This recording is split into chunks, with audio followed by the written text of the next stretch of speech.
Me llamo Beatriz, tengo 46 años y desde hace 3 años trabajo como técnico Compass en Inserta Empleo para un proyecto que hay que trabaja con un colectivo muy concreto, que son mujeres con discapacidad y víctimas de violencia de género.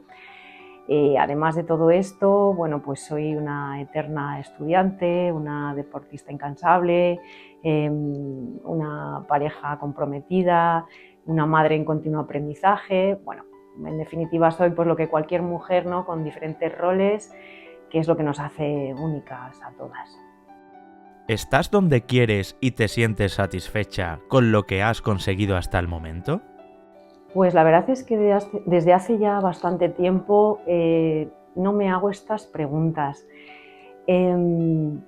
Intento ser mucho más flexible en mis objetivos y al final lo que me aporta es saber que me siento bien conmigo misma y con lo que puedo aportar, ¿no?, al resto de personas.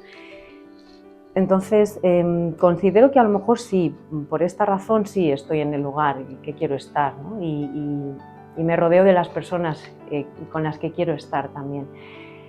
Entonces, bueno, pues sí, podríamos decir que me siento satisfecha en este sentido.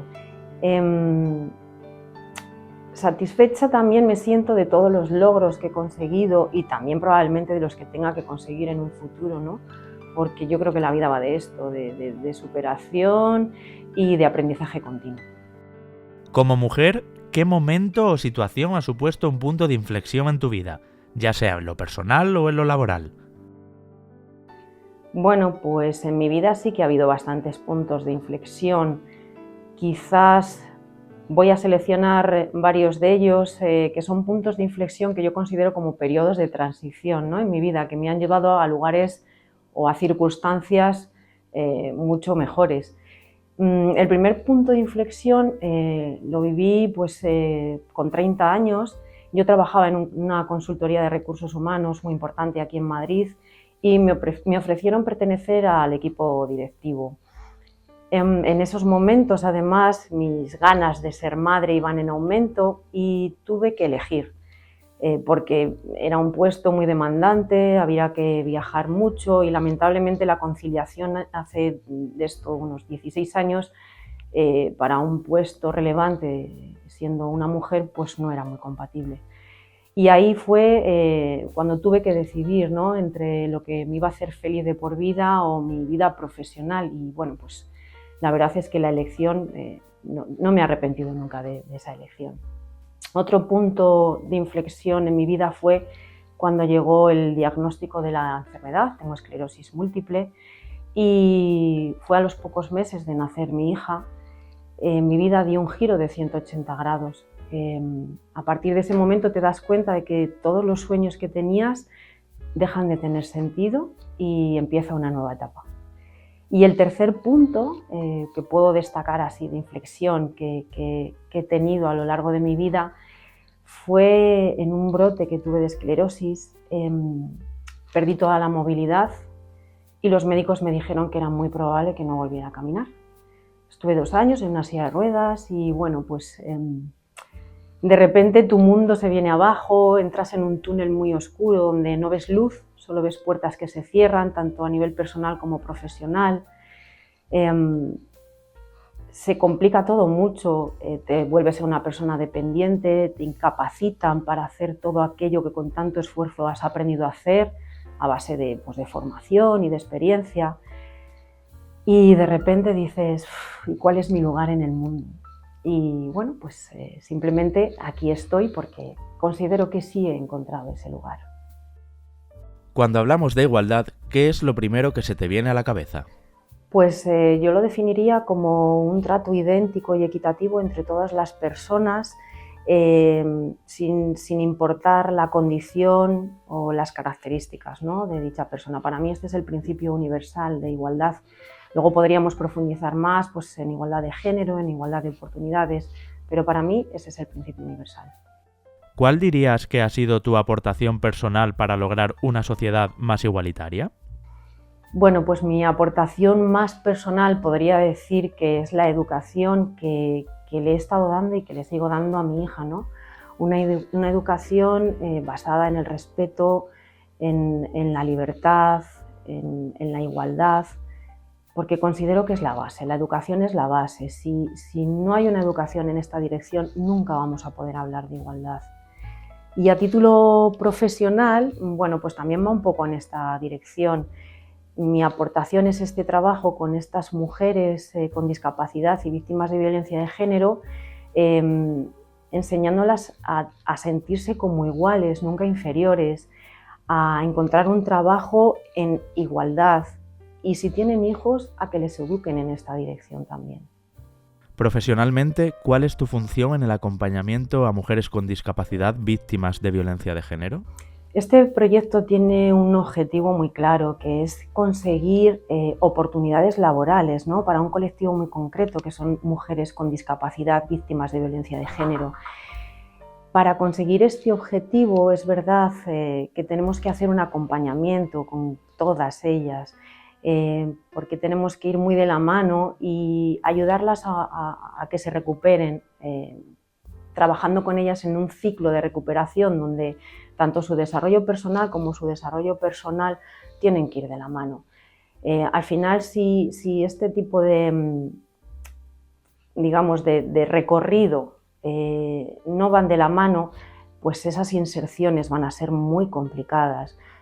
Como por ejemplo, trabajamos con ellas pues, la autodeterminación, el autoconocimiento, el empoderamiento, resolución de conflictos, cosas que a priori parece que bueno, pues, no tienen importancia, pero la tienen toda, ¿no?, para poder ayudar a estas mujeres.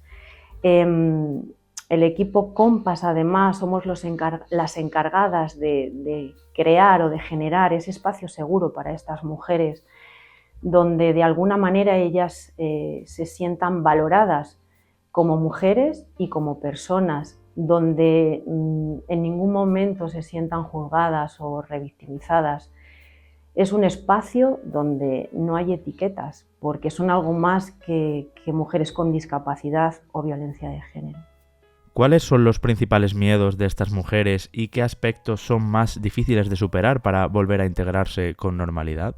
Bueno, pues teniendo en cuenta que todos los casos tienen unas situaciones muy complejas y muy complicadas, yo quizás empezaría por intentar trabajar con ellas siempre esa sensación que tienen de estado de alerta, siempre están en alerta, porque aunque hayan salido del ciclo de la violencia, siguen sintiéndose inseguras.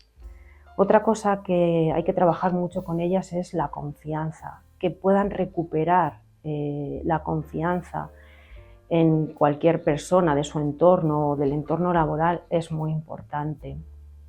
Quizás también la soledad. Casi todas las mujeres vienen de un aislamiento real y además se encuentran con una ausencia institucional y social muy importantes. Entonces, saber que no están solas las ayuda mucho. Hablamos de una recuperación integral como personas y como mujeres que son. Y muchas veces también es importante trabajar con ellas la aceptación. Otra cosa que hay que trabajar con ellas es esa discapacidad sobrevenida, ¿no?, a causa de un maltrato continuado en el tiempo. En la mayoría de los casos nos encontramos con enfermedades mentales, enfermedades autoinmunes, procesos oncológicos. Detectamos que están muy asociados a la violencia de género, ¿no?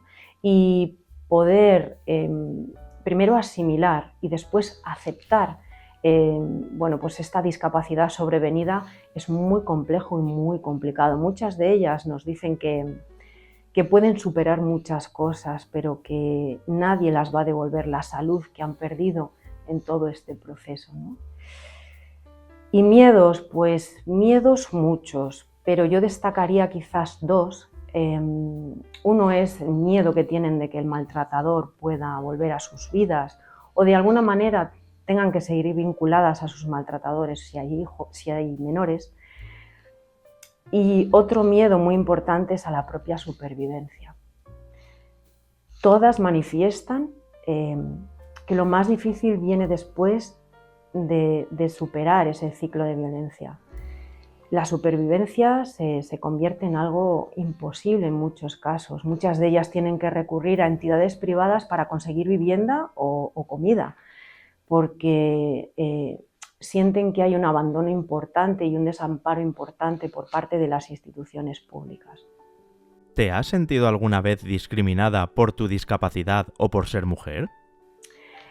Bueno, pues voy a contar dos anécdotas, porque me parece que desde la anécdota se puede llegar también luego quizás a lo importante. Yo siempre he sido muy deportista y con 12 años empecé a jugar al baloncesto, porque los deportes que de verdad me gustaban, que era el fútbol y el balonmano, pues se consideraban que no eran deportes aconsejables para una chica. Aparte que en mi ciudad no había equipos femeninos para jugar a estos deportes. Pero cuando entré en la universidad me enteré de que había un equipo femenino de fútbol sala y allí que fui.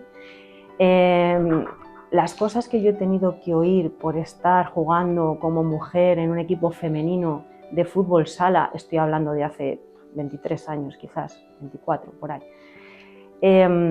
bueno, nos sorprenderían muchísimo a pesar de que estamos acostumbrados a oír cosas de este tipo. Daban por hecho cuál era mi orientación sexual, insultos, bueno, muchas cosas, ¿no? Otra cosa que me llamaba mucho la atención es que a los partidos iban a vernos algunos, pero ellas nunca iban. ¿Dónde estaban nuestras amigas, nuestras compañeras de clase, nuestras primas? Nunca estaban. Y no encontrábamos entrenadoras, no había. Siempre teníamos que tener entrenador. Como otra afición que tengo, o otro hobby, está la música. Y dentro de la música, la percusión. Y en el mundo de la percusión tampoco hay mujeres, sino pensad cuántas bateristas de grupos conocidos se os vienen a la cabeza. Y esto es lo que nos hace ver cómo en el mundo que tenemos hoy todavía, pues tanto hobbies como deportes, como disciplinas artísticas, incluso hasta colores, bueno, pues tienen ese sesgo de género todavía y lo que vulnera esa igualdad, ¿no? que tanto estamos añorando y anhelando. Y luego, como mujer con discapacidad, también he sentido mucha discriminación, porque además yo tengo una discapacidad que a veces es visible y otras veces no. Y entonces vivimos en una sociedad en la que cuando algo no se ve, no existe. Y sí, en este sentido también he vivido mucha discriminación. ¿Cómo te imaginas tu futuro? Bueno, pues la esclerosis múltiple me ha enseñado muchas cosas, ¿no? Una de ellas es a centrarme mucho en el presente, vivir el aquí y el ahora. Pero si tengo que hacer el ejercicio de pensar en un futuro, sí me gustaría o desearía que ese futuro fuera un futuro estable, ¿no? Donde el equilibrio y la tranquilidad fuesen unas constantes. Y sobre todo donde como persona, como mujer y como profesional pudiera seguir aportando cosas de valor a esta sociedad y sobre todo a las generaciones que vienen más jóvenes. ¿Qué recomendarías a las mujeres para que puedan llegar a cumplir sus sueños?